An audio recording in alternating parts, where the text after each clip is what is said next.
Қайырлы күн қыздар. Мен бүгін осындай өте ерекше торт, керемет торт Банафи пай дайындадым. Қазір кесіп ішін сіздерге көрсететін болсам. Міне көріп тұрғандарыңыздай өте нәзік, өте керемет торт. Оны дайындау үшін алдымен дүкеннің дайын печеньелерін блендерге салып үгітіп аламыз. Егер сіздерде блендер болмаса, оқтаумен үгітіп алуға болады.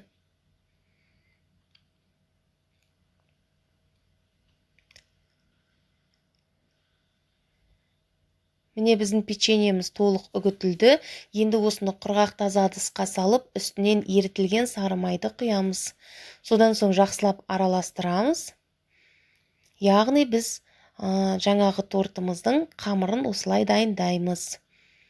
Сары май міндетті түрде ерітілген болу керек. Міне осылай араластыру арқылы біз қамырымызды дайындап алдық. Енді тортымызды жинайтын ыдысымызға осындай кольцо қоямыз. Егер сіздерде бұндай кольцо болмаса, яғни тарелкенің үстіне жаңағы осы дайын қамырымызды салып жасай берулеріңізге болады. Осы жаңағы дайын қамырымыздың барлығын салып, осылай үстінен басып тегістеп, шеттерін көтеріңкі етіп дайындап аламыз. Бұдан соң оның үстіне вареная сгущенка саламыз. Одан кейін осы вареная сгущенканың үстін бананмен осылай толық жауып шығамыз. Және де одан кейін қайтадан вареная сгущенка саламыз. Толығымен жауып шығып, қайтадан екінші қабат қып банан саламыз. Яғни бізде вареная сгущенка, одан соң банан, одан соң вареная сгущенка, одан кейін қайтадан банан болды. Енді крем дайындаймыз. Ол үшін өте салқын кілегейді осылай миксерлеп, аз-аздан миксерлеп бастаймыз да, үстінен 2 ас қасық қант ұнтағын саламыз. Ол қант ұнтағын салған кезде міндетті түрде аз-аздан міне осылай бөліп салу керек. Бірден салуға болмайды. Және де бір айта кететін жайт, кілегеймен жұмыс жасаған кезде міндетті түрде кілегейіміз салқын болу керек және 33-35% болу керек.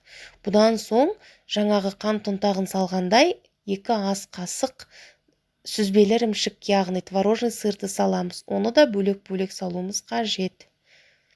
Яғни 2 ас қасықты бірден сала салмай, бөліп саламыз.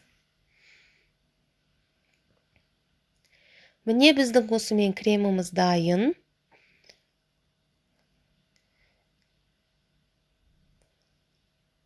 Креміміз қоюланды, яғни формасын жақсы ұстайтын қалыпқа енді.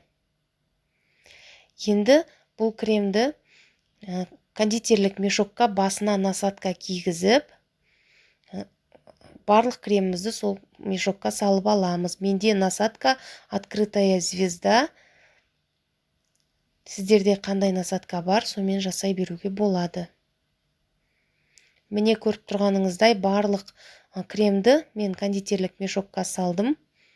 Енді жаңағы жинаған тортымыздың үстіне толығымен осылай жағып шығамыз.